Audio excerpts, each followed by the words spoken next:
मेरा नाम रितिका है। मैं बहुत गरीब परिवार से ताल्लुक़ रखती हूँ। मेरे परिवार में मेरे अलावा सिर्फ मेरे बड़े भैया और मेरी माँ थी। हमारा ख़ानदान तो वैसे बहुत बड़ा था, लेकिन पिताजी के मरने के बाद हमारे ख़ानदान वाले हमें ज़्यादा मुँह नहीं लगाते थे। मेरे पिताजी की सैलरी बहुत अच्छी थी। जब से पिताजी की मौत हुई थी, तभी से घर के हालात बिगड़ने लगे थे। घर में होती हुई परेशानियों की वजह से भैया को दूसरे शहर जाकर काम करना पड़ा।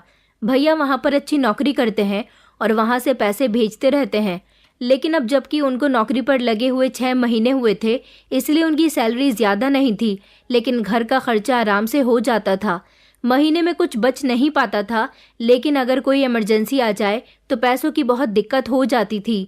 मेरी उम्र 16 साल थी, लेकिन उससे 4 साल पहले मैं 6 क्लास तक पढ़ चुकी थी। पिता की मौत के बाद जब घर के हालात ख़राब होने लगे तो माँ ने मुझे घर बैठा लिया और कहा कि अब घर में परेशानियां होने लगी हैं, इसलिए मैं तुम्हारी पढ़ाई ख़त्म करवा रही हूँ। लेकिन मुझे पढ़ाई लिखाई करने का बहुत शौक़ था। मैं चाहती थी कि मैं भी पढ़ूँ। मेरी माँ बहुत अच्छी लेडीज़ टेलर थी, उन्हीं से मैंने भी ये हुनर ले लिया था। कम उम्र में मैं भी बहुत अच्छे कपड़े सिया करती थी। मेरी माँ चाहती थी कि मैं घर बैठकर सिलाई किया करूं, जिससे कुछ पैसे भी आ जाया करें। जो पैसे मेरे पास आते थे वो मैं अपनी माँ को दे दिया करती थी। मेरे भी अपने शौक थे। मैं भी चाहती थी कि मेरे पास मोबाइल हो, पहनने को अच्छे अच्छे कपड़े हों, मैं भी अपने दोस्तों के साथ घूमने जाया करूं। लेकिन मेरी ज़िंदगी में ऐसा कुछ नहीं था। मैं तो एक एक रुपए के लिए तरसती थी। माँ मुझसे मेहनत करवाती, लेकिन मेरे सारे पैसे अपने पास रख लिया करती थी। मेरी माँ बहुत साधारण सी औरत थी। वो ऐसी माँओं की जैसी नहीं थी जो अपनी बेटियों को फ्रीडम दे सके। माँ मेरे ऊपर काफ़ी सारी पाबंदियाँ लगाती थी।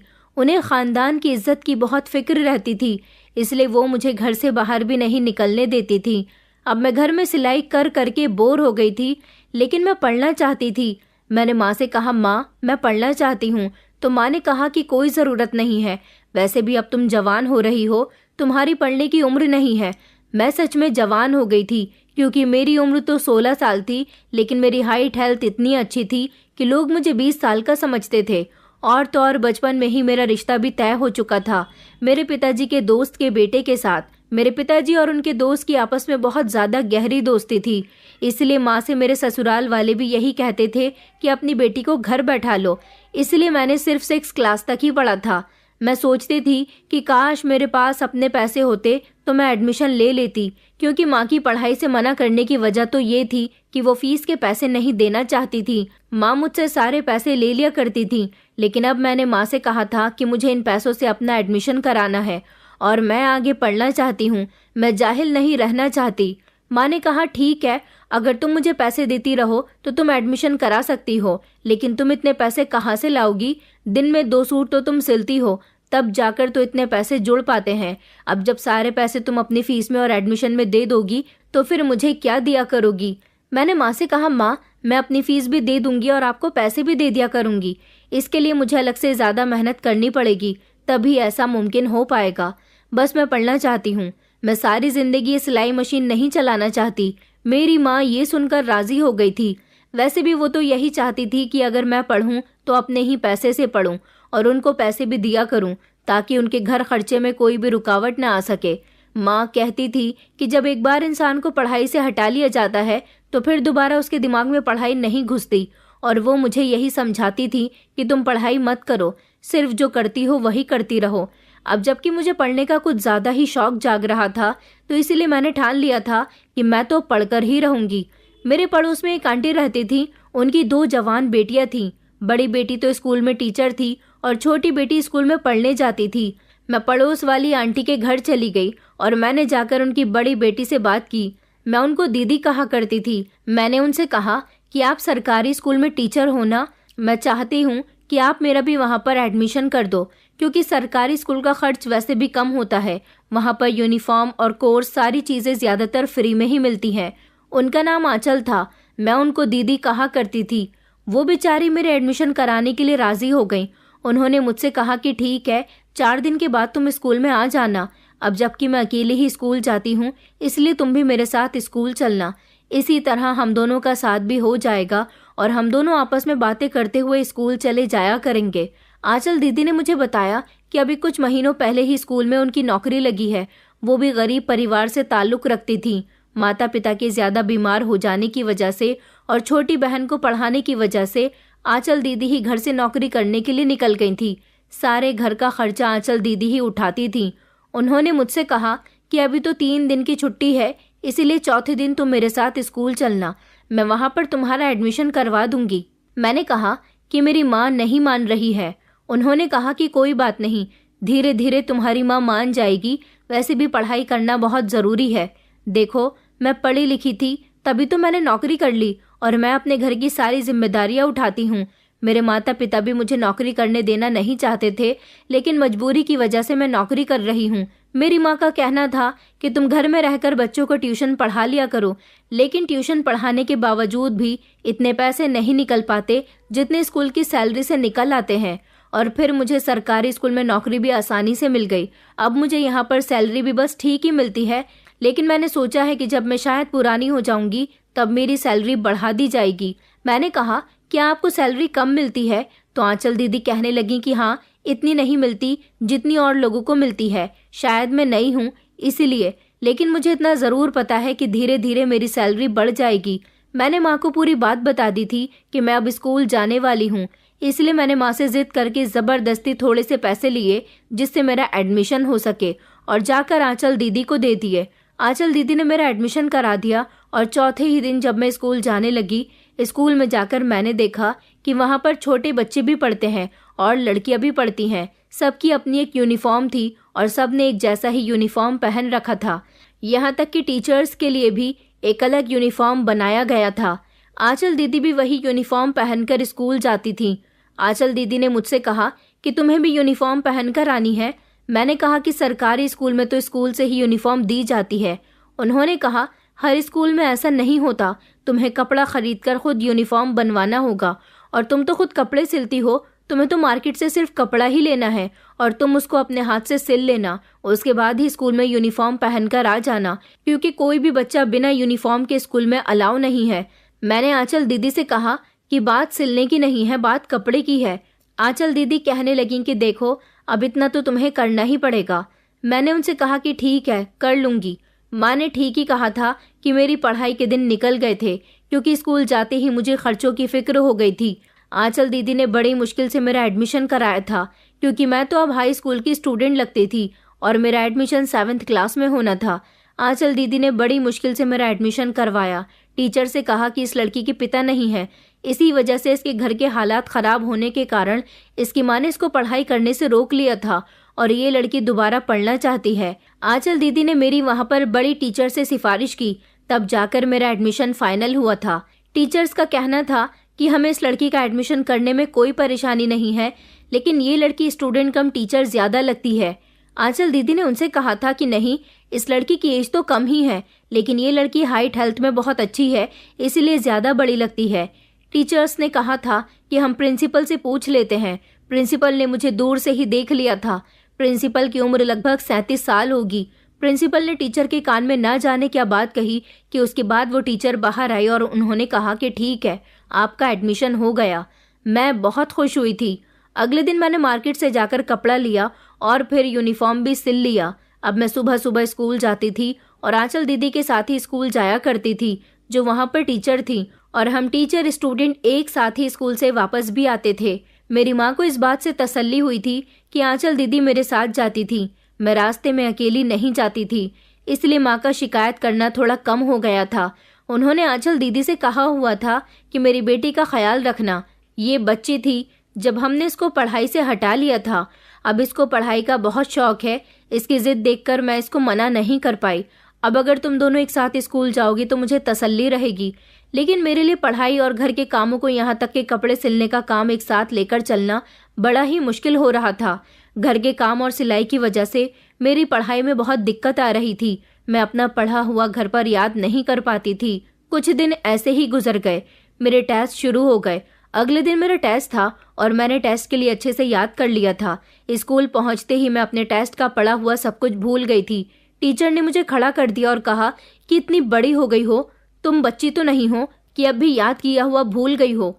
मैं नहीं चाहती कि मैं तुम्हें बच्चों की तरह डांटूं। तुम्हें याद रहना चाहिए था कि कल तुम्हारा टेस्ट है और तुम्हें पता है कि टेस्ट के नंबर रिजल्ट में जुड़ते हैं।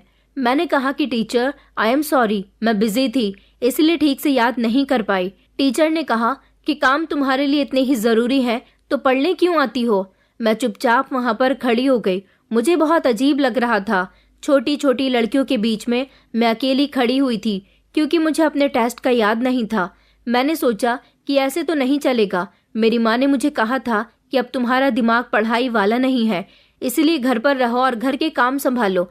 तुम्हारी उम्र अब शादी की है, तुम्हारी उम्र की लड़कियों की शादी हो जाती है। मैंने अपनी माँ से कहा, लेकिन माँ, मुझे पढ़ाई लिखाई करनी है, मुझे एक कामयाब बनना है। माँ ने तो मेरे साथ जैसे ठान ली थी। उनका यही कहना था कि 2-3 महीने में तुम्हारा पढ़ाई का भूत खुद ही उतर जाएगा। तुम कोई बच्ची नहीं हो जो स्कूल जाओगी 2 चोटियां बनाकर और बैग टांग कर। मैंने माँ से जिद लगाई हुई थी, इसलिए मैंने उनको नहीं बताया कि टेस्ट का याद ना करने की वजह से मैं स्कूल में टीचर से रोज डांट खाती हूँ। माँ जब भी मुझसे पूछती थी मैं यही बताती थी कि स्कूल में सब कुछ बिल्कुल ठीक चल रहा है। आंचल दीदी के घर का माहौल भी कुछ ऐसा ही था। उनकी माँ भी उनसे यही कहती थी कि जो काम करना है घर बैठकर ही करो।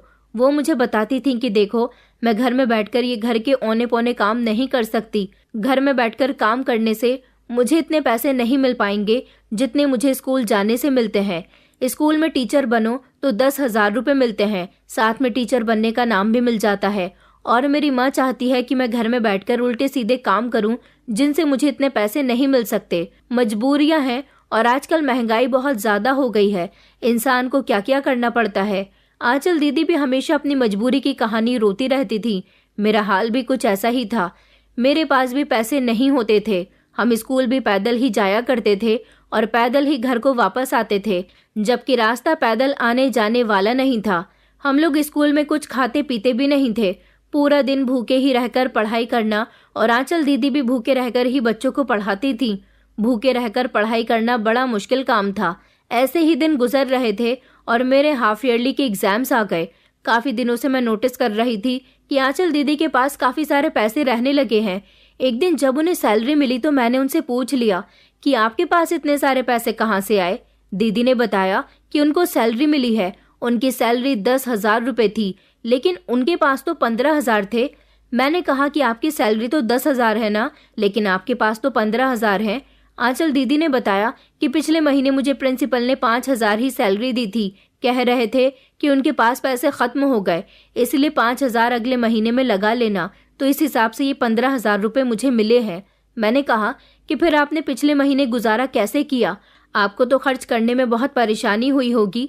उन्होंने कहा कि हाँ, परेशानी तो हो गई थी, लेकिन मैंने जैसे तैसे गुजारा कर ही लिया था। एक दिन मैंने आंचल दीदी से कहा कि आप हमारे क्लास की क्लास टीचर क्यों नहीं बन जाती? आप अगर मेरी क्लास की टीचर बन जाओगी तो मुझे ज़्यादा दिक्कत नहीं होगी। आज हमारे क्लास टीचर नहीं आई है, इसीलिए सारे बच्चे इधर उधर घूम रहे हैं।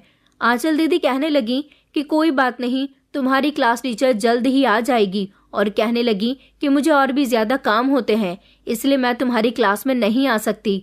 फिर उन्होंने इस तरह से रिएक्शन दिए जैसे उन्हें कोई बुला रहा था, लेकिन सामने तो कोई भी नहीं था, सिर्फ प्रिंसिपल का कमरा था।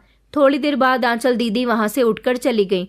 जब वो वापस आई तो मैंने उन्हें गौर से देखा और मेरे चेहरे पर मुस्कुराहट आ गई। मैंने कहा, आंचल दीदी, मैंने आपको जब थोड़ी देर पहले देखा था तो शायद इस बात का गौर नहीं किया था, आपका दुपट्टा उल्टा क्यों है और आपने पजामे उल्टी क्यों पहनी हुई है। मैं इसी बात पर हंस रही हूँ क्योंकि इस तरह की बातों पर इंसान हंसता ही है। कि आपको इस बारे में किसी ने नहीं टोका? आंचल दीदी बहुत परेशान हो गई थी। मैंने भी अपनी मुस्कुराहट को छुपा लिया। मैंने कहा कि चलो अच्छा हुआ आपको किसी ने नहीं देखा, अगर कोई देखता तो आपको ज़रूर बता देता। जाइए आप जाकर अपने कपड़े ठीक कर लीजिए। आंचल दीदी ऐसी हालत में आ गई थी जैसे उनके साथ कोई बहुत बुरा हो गया हो। मैंने कहा कि क्या हुआ है आंचल दीदी, आप क्यों परेशान हो रही हो? ऐसी वैसी तो कोई बात नहीं हुई है ना? आंचल दीदी के चेहरे के रिएक्शन बदल गए थे। वो बहुत ज़्यादा परेशान लग रही थी। आंचल दीदी कहने लगी कि हाँ हाँ कोई बात नहीं है, सब ठीक है, बस अच्छा हुआ किसी ने देखा नहीं। वो बाथरूम चली गई और जाकर अपने कपड़े ठीक कर लिए और फिर वापस आ गई। लेकिन उस दिन के बाद से उनका बिहेवियर कुछ चेंज सा लग रहा था। मेरी क्लास में पढ़ाई बिल्कुल भी अच्छी नहीं चल रही थी। फिर दोबारा महीने के टेस्ट आने वाले थे। मैं अगर माँ से टेस्ट के बारे में बात करती थी तो माँ मुझसे कहती थी कि ये मेरी परेशानी नहीं है, ये तुम्हारी परेशानी है और तुमने ही अपनी पढ़ाई की जिम्मेदारी उठाई है, तो ये सब तुम्हें ही झेलना पड़ेगा। इस उम्र में मैं घर के काम नहीं कर सकती हूँ। अगर कोई कस्टमर कपड़े सिलने देने के लिए आता था तो माँ उसको भी मेरी शिकायतें लगाना शुरू कर देती थी कि हमारी बेटी का ध्यान तो सिर्फ हमेशा पढ़ाई में ही लगा रहता है, इसलिए वो कस्टमर के कपड़े टाइम से नहीं सिल पा रही। अगर एक दिन भी लेट हो जाता था तो औरतें भी ऐसी ऐसी बातें करके जाती थी कि मुझे बहुत ज़्यादा गुस्सा आता था। वो इतनी बातें सुनाकर जाती थी कि उनकी बातें ख़त्म ही नहीं हो पाती थी। वो कहती थी कि हम दूसरे टेलर से सिलवाते हैं तो वो बहुत जल्दी कपड़े दे देती है, आप तो बहुत नखरे करती हो, आप तो 4 दिन बताकर 8 दिन के बाद कपड़े देती हो। साथ ही साथ मेरी माँ भी मुझे बातें सुनाती है कि तेरी वजह से हमारी बहुत ज़्यादा बेइज्जती होती है। अगर ऐसे ही चलता रहा और कस्टमर ऐसे ही गुस्सा होकर घर से जाते रहे तो कोई भी तुझसे कपड़े नहीं सिलवाएगा और फिर ऐसे नहीं चलेगा, हम तो भूखे मर जाएंगे। मेरे सर में बहुत ज़्यादा दर्द रहता था। मेरे टेस्ट होने वाले थे। मैंने सोचा था कि मैं बैठकर आराम से अपने टेस्ट की तैयारी करूंगी, लेकिन अचानक से किसी का सूट आ गया और मेरी माँ ने वो सूट सिलने के लिए ले लिया, क्योंकि काम मेरी माँ ही पकड़ा करती थी। आधा दिन में घर पर नहीं होती थी। उन्होंने कहा कि ये सूट सुबह तक सिलना है। मैंने माँ से कहा, माँ मेरे टेस्ट हैं, आपने काम क्यों ले लिया? माँ ने कहा कि अर्जेंट सूट सीने के वो एक्स्ट्रा पैसे दे रही थी, उस औरत को कहीं शादी में जाना है तो इसलिए वो सूट दे गई है। मुझे नहीं पता कि तुम्हें ये सूट कैसे सिलना है, लेकिन सुबह तक मुझे ये सूट सिला हुआ चाहिए। आखिर वो औरत हमें इसके ज़्यादा पैसे दे रही है, मुझे तो बस घर में पैसे चाहिए। अब कुछ भी करके तुम इस सूट को जल्दी से सिल दो। मैंने माँ से कहा, माँ मैं ऐसा कैसे कर सकती हूँ, अभी तो मुझे खाना भी पकाना है और मैं सूट कैसे सिल सकती हूँ, मुझे अपना टेस्ट भी याद करना है। माँ ने मेरी एक नहीं सुनी, मजबूरन मुझे वो सूट सिलना ही पड़ा। सूट सिलने के बाद जब मैं अपनी किताबें लेकर बैठी तो किताबों पर सर रखकर सो गई। सुबह फिर जब मैं सोकर उठी तो मुझे बहुत अफसोस हो रहा था कि मैं टेस्ट का याद नहीं कर पाई। जब मैं स्कूल गई तो मुझे बहुत ज़्यादा डांट पड़ी। स्कूल में मेरी खूब बेइज्जती हुई, मुझे बहुत बुरा लग रहा था। सबके सामने मुझे डांट खाते हुए बहुत शर्म आती थी, क्योंकि मैं क्लास में सबसे बड़ी नज़र आती थी। मेरी कोई उम्र नहीं थी डांट खाने की, मेरी तो पढ़ने की भी उम्र नहीं थी, लेकिन मैं अपने शौक के लिए पढ़ रही थी, तो फिर मुझे ठीक से तो पढ़ना चाहिए था ना। मुझे टीचर ने यहाँ तक कह दिया था कि तुम्हारा तो काम है डांट खाने का, जबकि तुम जितनी बड़ी हो उस हिसाब से तुम्हें क्लास में सबसे ज़्यादा नंबर लाने चाहिए, क्योंकि तुम्हारा दिमाग तो बाकियों से तेज़ है और तुम्हारी उम्र भी ज़्यादा है, लेकिन तुम हो कि तुम्हें कुछ भी याद नहीं होता। मेरी पूरे साल की परफॉर्मेंस बड़ी ख़राब जाने वाली थी। हाफ ईयरली के एग्ज़ाम्स में तो मैं फेल ही हो गई थी। आंचल दीदी ने भी मुझसे कहा कि यार तुम घर वालों से लड़कर अपना काम रोक के इतनी मुश्किल से ये सब कुछ कर रही हो और फिर तुम पढ़ाई भी नहीं कर रही हो। मैंने कहा कि मैं क्या करूं, मेरे दिमाग में कुछ बैठ ही नहीं रहा। हर टाइम मेरे सर में टेंशन होती रहती है। मैं घर जाती हूँ तो मेरी माँ मुझसे पूछे बिना औरतों से कपड़े सिलने के लिए ले लेती है, बल्कि वो तो आस पड़ोस के घरों में जाकर सिलने के लिए औरतों के कपड़े लेकर आ जाती है। शायद वो यही चाहती है कि पढ़ाई का भूत मेरे दिमाग से उतर जाए और बस मैं कपड़े ही सिलती रहूं। अगर मैं नाकाम होकर लौट गई तो मेरी बड़ी बेइज्जती हो जाएगी।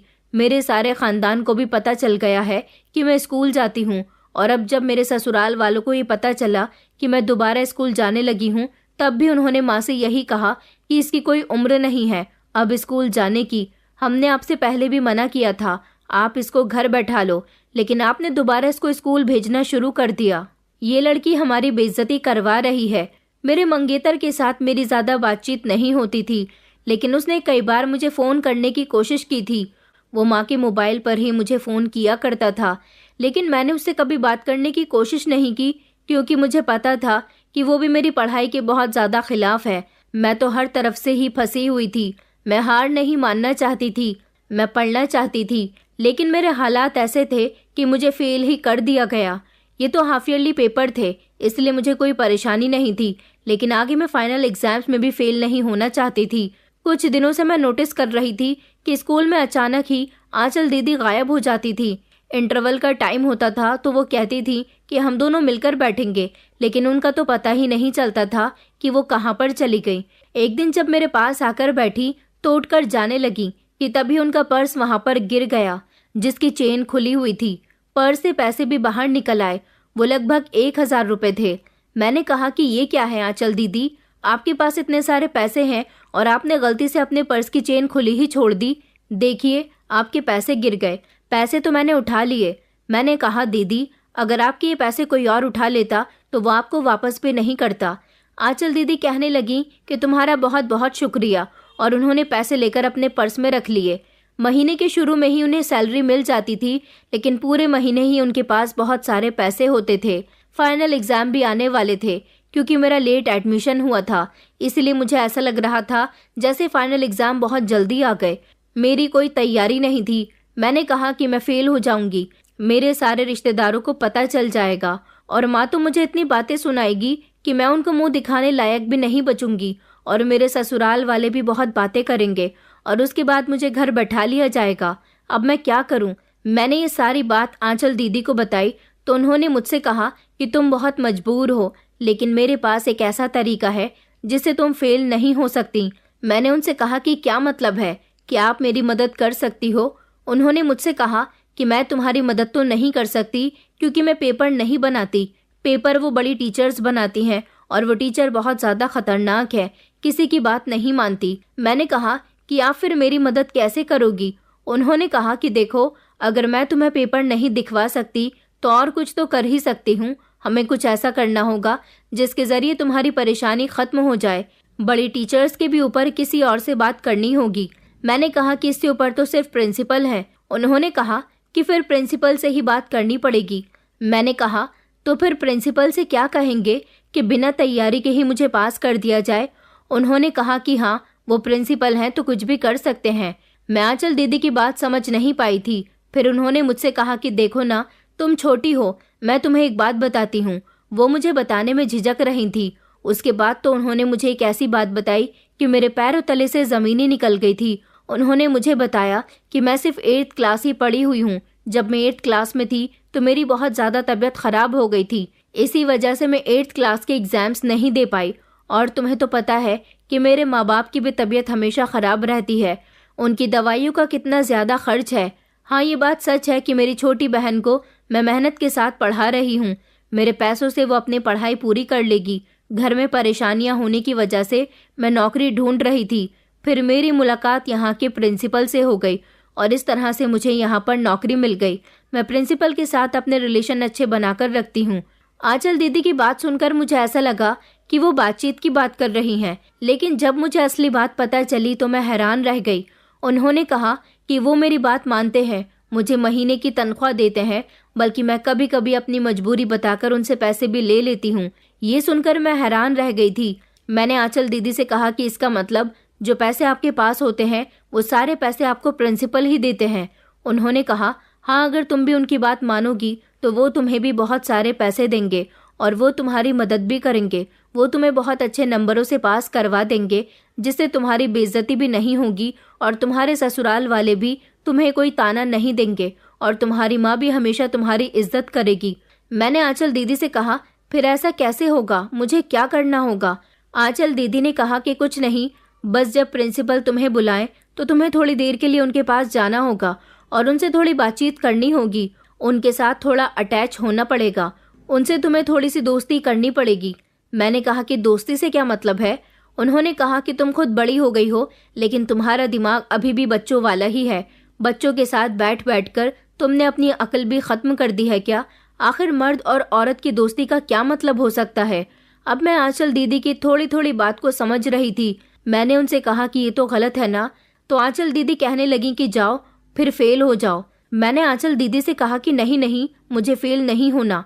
आंचल दीदी ने मुझे बताया कि उनके घर में भी खाने पीने को कुछ नहीं था और उनके पास तो डिग्री भी नहीं थी। जब प्रिंसिपल ने उनको देखा था तभी उन्होंने उनको नौकरी ऑफर कर दी थी और उन्होंने कह दिया था कि आपको बिना डिग्री के भी नौकरी मिल जाएगी। आंचल दीदी ने कहा कि मैंने कई जगह नौकरी की तलाश की, लेकिन मैं ज़्यादा पढ़ी लिखी नहीं थी, इसी वजह से मुझे नौकरी के लिए धक्के खाने पड़ रहे थे। फिर जब यहाँ के प्रिंसिपल से उनकी दोस्ती हुई तो उनको नौकरी भी मिल गई। प्रिंसिपल ने कहा कि तुम जाओ, तुम्हारा काम हो जाएगा। मैंने आंचल दीदी से कहा कि प्रिंसिपल सबकी बात मान लेते हैं? आंचल दीदी कहने लगी कि हाँ, वो बहुत अच्छे आदमी हैं और वो सबकी बात मान लेते हैं। मुझे उनकी बात अभी तक ज़्यादा ठीक से समझ नहीं आई थी, लेकिन जब उन्होंने मुझसे कहा कि तुम प्रिंसिपल के पास थोड़ा तैयार होकर जाना और साफ सुथरी होकर जाना, तभी से मेरे दिमाग में शक पड़ गया था। मैंने कहा कि मेरे पास खुद को तैयार करने के लिए कुछ भी नहीं है, इसलिए मैं तैयार होकर नहीं आ सकती। आंचल दीदी ने कहा कि तुम फिक्र मत करो, मैं घर से थोड़ा बहुत मेकअप लेकर आती हूँ, इसलिए तुम अपना थोड़ा सा मेकअप कर लेना। और तभी आंचल दीदी ने अपने पर्स से लिपस्टिक निकाली और मेरे होठों पर लगाने लगी। उन्होंने मुझसे कहा कि इस तरह तुम बहुत प्यारी लगोगी और प्रिंसिपल से मुस्कुराकर ही बात करना। अंदर जाते ही प्रिंसिपल जैसा भी कहे उनकी बात में उनका साथ देना। मैं आंचल दीदी की बात को बहुत ध्यान से सुन रही थी और जो वो कह रही थी मैं उनकी हाँ में हाँ मिला रही थी। आंचल दीदी मुझे अपने साथ प्रिंसिपल के ऑफिस में ले गई और उन्होंने मुझे गेट पर ही रुकने के लिए कहा। वो खुद पहले अंदर जाकर उन्होंने मेरे बारे में बात कर ली और थोड़ी देर के बाद उन्होंने जब मुझे अंदर बुलाया तो मुझसे प्रिंसिपल से बात कराने लगी। जब मैं अंदर गई तो मैंने प्रिंसिपल को बड़ी इज्जत से देखा था, जैसे कि कोई भी बच्चा अपने स्कूल के प्रिंसिपल को इज्जत देता है। आंचल दीदी ने मुझे प्रिंसिपल से मिलवाया और प्रिंसिपल को भी मेरे बारे में बता दिया कि मैं कौन सी क्लास में पढ़ती हूँ और क्या चाहती हूँ। तभी पलटकर प्रिंसिपल ने जवाब दिया कि हाँ, मुझे सब कुछ पता है, तुम फिक्र मत करो। आज तो मैं थोड़ा बिजी हूँ, एक काम करते हैं, कल तुम्हारे साथ मीटिंग रख लेते हैं। कल तुम इसी टाइम पर आ जाना, लेकिन किसी को बताना नहीं। अगर सारे स्टूडेंट्स को पता चल गया कि मैं तुम्हारी हेल्प कर रहा हूँ तो इसीलिए एग्जाम से पहले सारे स्टूडेंट मेरे पास आकर अपनी सिफारिश करने लगेंगे। मैं प्रिंसिपल की बात समझ गई थी। मैंने कहा कि जी सर, किसी को कुछ नहीं बताऊंगी। प्रिंसिपल ने कहा कि ठीक है, कल टाइम से आ जाना। मैं ओके सर कहकर प्रिंसिपल के ऑफिस से बाहर निकल गई थी। मेरे आने से थोड़ी देर पहले ही आंचल दीदी ऑफिस से बाहर निकल गई थी। जब मैं बाहर गई तो आंचल दीदी मुझसे कहने लगी कि तुम इतनी जल्दी कैसे बाहर आ गई। मैंने कहा कि सर ने कहा है कि वो अभी थोड़े बिजी हैं, इसलिए वो कल मुझसे मीटिंग कर लेंगे। आंचल दीदी ने कहा कि बस अब तुम्हारा काम हो गया। मैंने आंचल दीदी से कहा कि मीटिंग का क्या मतलब है। उन्होंने मुझे बताया कि तुम्हें पता चल जाएगा, बस कल भी इसी तरह से तैयार होकर टाइम से सर के पास चली जाना। घर आने के बाद मैं बहुत थक गई थी। अपने सारे काम से निपटकर जब रात को मैं सोने के लिए लेटी तो बस सारी रात में यही सोचती रही, आखिर इन सब बातों का क्या मतलब है, क्या होने वाला था। आखिर ये कैसे प्रिंसिपल हैं जो अपने ही स्कूल के बच्चों को बिना डिग्री के टीचर से पढ़वा रहे थे और खुद भी हर टाइम स्कूल में ही रहते थे। क्या प्रिंसिपल को अपने स्कूल की इज्जत की कोई फिक्र नहीं थी? हमसे तो वो फीस ले रहे थे, तो फिर इस फीस का क्या मतलब होगा। लेकिन टीचर को वो सैलरी दिया करते थे, फिर टीचर से उनका किस चीज से मतलब था। शाम से पहले एक औरत हमारे घर कपड़े देने के लिए आई थी। वो माँ को समझा रही थी कि कौन से सूट में किस तरह का डिजाइन डालना है। मैंने उनकी बातों पर ध्यान नहीं दिया था, लेकिन अचानक जब उन लोगों ने आंचल दीदी के बारे में बात करना शुरू किया तो मैंने उन पर ध्यान दिया। वो औरत मेरी माँ को बता रही थी कि आपके पड़ोस में रहने वाली आंचल जो स्कूल में नौकरी करती है, जब से वो नौकरी पर लगी हुई है तब से उसकी हालत बहुत अजीब सी हो गई है। लड़की कितनी खूबसूरत और जवान थी, अब उसको देखकर ऐसा लगता है जैसे वो शादीशुदा है। उसके अंदर सारी क्वालिटीज औरतों वाली आ गई हैं। देखने में भी उसके चेहरे पर ऐसा लगता है जैसे वो शादीशुदा है। और माँ से कहने लगी कि तुम तो आंचल के बारे में जानती ही होगी, क्योंकि वो तुम्हारी बेटी के साथ स्कूल जाती है। कभी तुमने गौर किया है कि वो औरतों जैसी हरकतें करती है? कोई भी बता सकता है कि वो शादीशुदा औरतों की तरह लगना शुरू हो गई। मेरी माँ ने कहा, हे भगवान, फिर तो कोई और ही चक्कर है। मुझे उनकी बात समझ नहीं आ रही थी। जब औरत चली गई तो मैंने माँ से पूछा कि माँ, ये आंचल दीदी के बारे में क्या बात कर रही थी? माँ ने बताया कि औरतें बाजार में जा रही होंगी, दोनों ने एक जैसे ही कपड़े पहने हुए थे। फिर दुकान वाला शादीशुदा औरत को पहचान लेता है और कहता है कि मैडम, ये सूट देखिए, जबकि दूसरी लड़की अगर शादीशुदा नहीं है तो वो उसे ये कहेगा कि गुड़िया, ये सूट देख लो। अब तुम बताओ, दुकान वाले को कैसे पता कि उसमें शादीशुदा औरत कौन सी है और कुंवारी लड़की कौन सी है? मैंने माँ से कहा कि मुझे नहीं पता इस बारे में। मेरी माँ ने मुझसे कहा कि लोग चाल ढाल से अंदाजा लगा लेते हैं।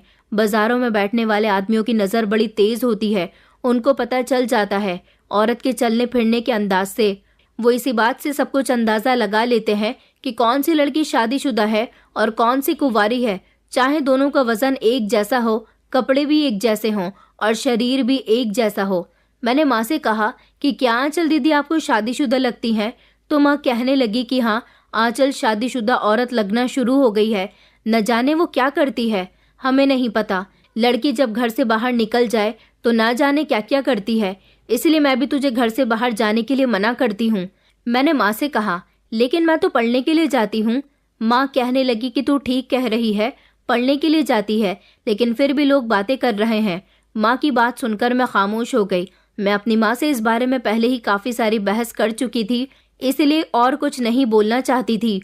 मैं अपने कमरे में चली गई। जब सुबह हुई तो जैसे ही मुझे आंचल ने कहा था थोड़ा तैयार होकर आना, इसलिए मैं घर से थोड़ा बहुत तैयार होकर चली गई थी। जब मैं स्कूल पहुंची तो मेरी क्लास टीचर ने मुझसे कहा कि तुम्हें प्रिंसिपल ने बुलाया है, शायद तुमसे कोई ज़रूरी काम है। मैं प्रिंसिपल के ऑफिस के बाहर खड़ी हो गई थी।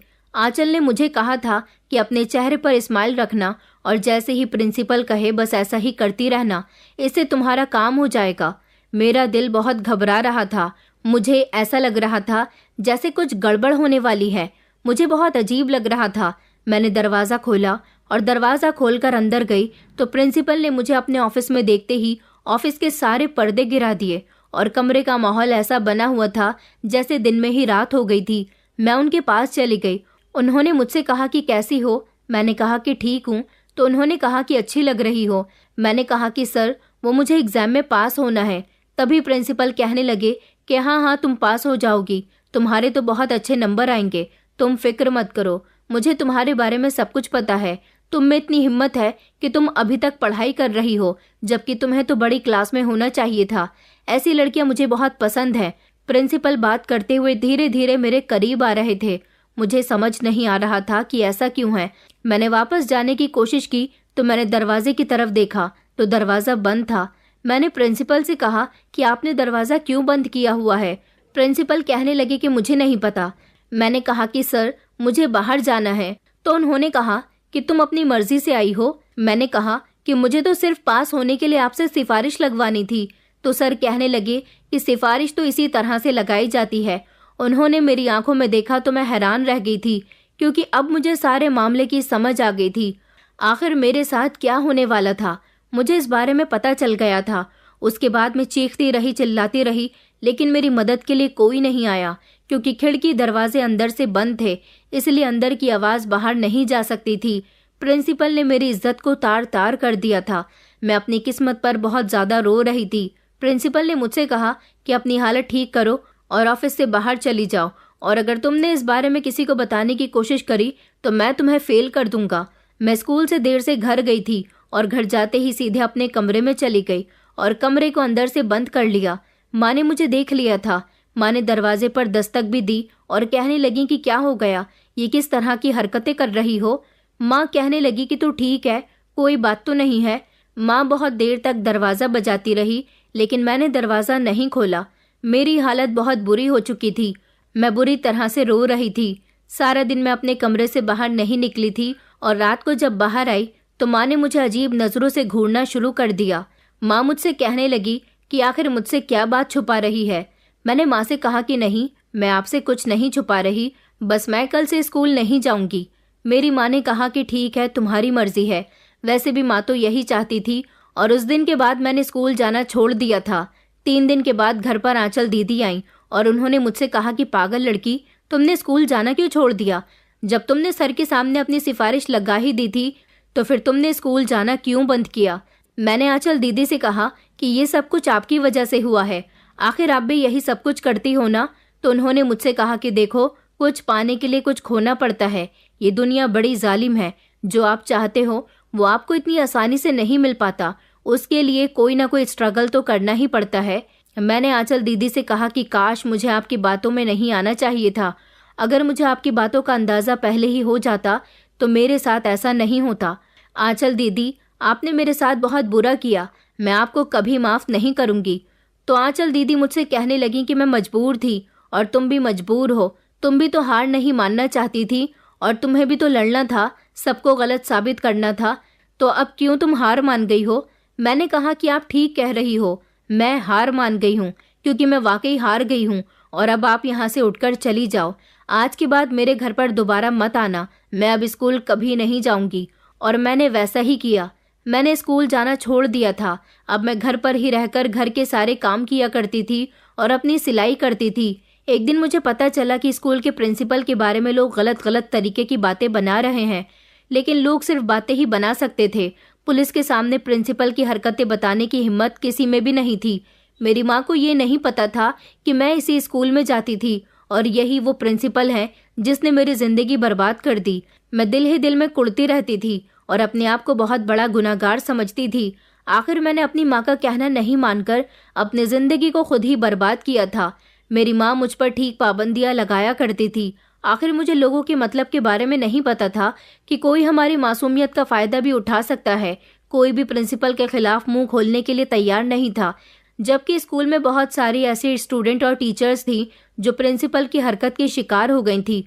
प्रिंसिपल सबको ब्लैकमेल करके अपना काम निकलवा लिया करता था। टीचर्स को कहता कि अगर तुमने मेरा काम नहीं किया तो मैं तुम्हें सैलरी ज्यादा नहीं दूंगा, और अगर मुझे तुम खुश करती रही तो मैं तुम्हारी सैलरी हर महीने बढ़ाया करूंगा। और स्टूडेंट को यही लालच दिया करता कि अगर तुमने मेरा कहना नहीं माना तो मैं तुम्हें फेल करवा दूंगा, जैसा कि मेरे साथ हुआ था। यही सब कुछ प्रिंसिपल ने मेरे साथ भी किया था। कोई भी बदनामी के डर से अपना मुंह खोलने के लिए तैयार नहीं था। आखिर गलती तो सबकी ही थी। अगर प्रिंसिपल ने सबको लालच दिया था तो हमें भी प्रिंसिपल के लालच में नहीं आना चाहिए था। आखिर हम लोग भी तो पढ़ाई के नाम पर प्रिंसिपल को खुद के खिलाफ ब्लैकमेल करने का मौका दे रहे थे। बहुत सारी टीचर्स ऐसी हैं जो मजबूरी में नौकरी करने के लिए निकलती हैं और प्रिंसिपल जैसे लोग उन लड़कियों का फायदा उठाते हैं। वो सब मासूम थी, उन्हें नहीं पता था कि उनकी मजबूरी का सिला उनको इस तरह से मिलने वाला है। एक दिन मुझे पता चला कि प्रिंसिपल के खिलाफ किसी ने मुकदमा दर्ज कराया है और प्रिंसिपल को अरेस्ट करने की मांग की जा रही है, लेकिन सिर्फ उस एक लड़की के सिवा कोई दूसरा अपना मुंह खोलने के लिए तैयार नहीं था। जब मुझे इस बारे में पता चला तो मैंने सोचा कि मैं इस मासूम लड़की का साथ जरूर दूंगी, जैसा मेरे साथ हुआ है। मैं नहीं चाहती कि आगे और भी किसी के साथ ऐसा हो। मैंने ठान लिया था कि मैं पुलिस को जाकर सब कुछ बता दूंगी। पुलिस को गवाह की जरूरत थी और उस लड़की के सिवा कोई भी गवाह बनने को तैयार नहीं था। अगले ही दिन मैं पुलिस के पास गई और मैंने जाकर प्रिंसिपल के बारे में सब कुछ बता दिया। अब मेरी वजह से उस प्रिंसिपल को सजा मिलने वाली थी। प्रिंसिपल ने मेरे साथ ही नहीं बल्कि और भी बहुत सारी लड़कियों के साथ गलत किया था। जो लड़कियां स्कूल में पढ़ती थी और जो पढ़ाती थी, वो सबके साथ ये सब कुछ कर चुका था। किसी इंसान को मजबूर कर देना और फिर उसकी मजबूरी का फायदा उठाना और फिर उससे ये कहना कि मैंने तो कुछ भी नहीं किया, वो खुद मेरे पास आई थी, इससे बड़ा और कोई जुल्म नहीं हो सकता। मैंने पुलिस को अपने बारे में सब कुछ बता दिया जो प्रिंसिपल ने मेरे साथ किया था। जब लोगों को पता चला कि मैं गवाही दे चुकी हूँ, इसी तरह से स्कूल की और बहुत सारी टीचर्स और स्टूडेंट भी सामने आ गए जिन्होंने अपनी गवाही दी, और इसी तरह से अब प्रिंसिपल को जेल हो चुकी है। हालांकि मेरी माँ ने यह सुनने के बाद मुझे बहुत सारी बातें सुनाई, लेकिन मुझे अपनी माँ की बातों से कोई फर्क नहीं पड़ता, क्योंकि मैंने अपने आप को ही नहीं बल्कि बहुत सारी लड़कियों को इंसाफ दिलाया था। जब मेरे ससुराल वालों को ये बात पता चली तो उन्होंने भी रिश्ता खत्म कर दिया। मुझे किसी की परवाह नहीं है। शायद मेरे नसीब में मेरा साथ देने वाली मेरी सिलाई मशीन ही थी। आज मैं इतनी अच्छी लेडीज टेलर बन चुकी हूँ। मैंने अपना बहुत बड़ा बुटीक खोल लिया। मेरे घर के हालात भी सुधर गए। माँ भी मुझसे खुश रहती है, लेकिन अब मैं शादी नहीं करना चाहती। मैं चाहती हूँ कि मैं बहुत बड़ी फैशन डिजाइनर बन जाऊं और अपने शौक को पूरे कर सकूं। दोस्तों, उम्मीद करती हूँ आपको हमारी कहानी पसंद आई होगी। कहानी पसंद आई है तो वीडियो को लाइक करें, चैनल पर नए हैं तो चैनल को सब्सक्राइब करें और हाँ, नोटिफिकेशन बेल को जरूर दबाएं ताकि अगली अपडेट सबसे पहले आपको मिले।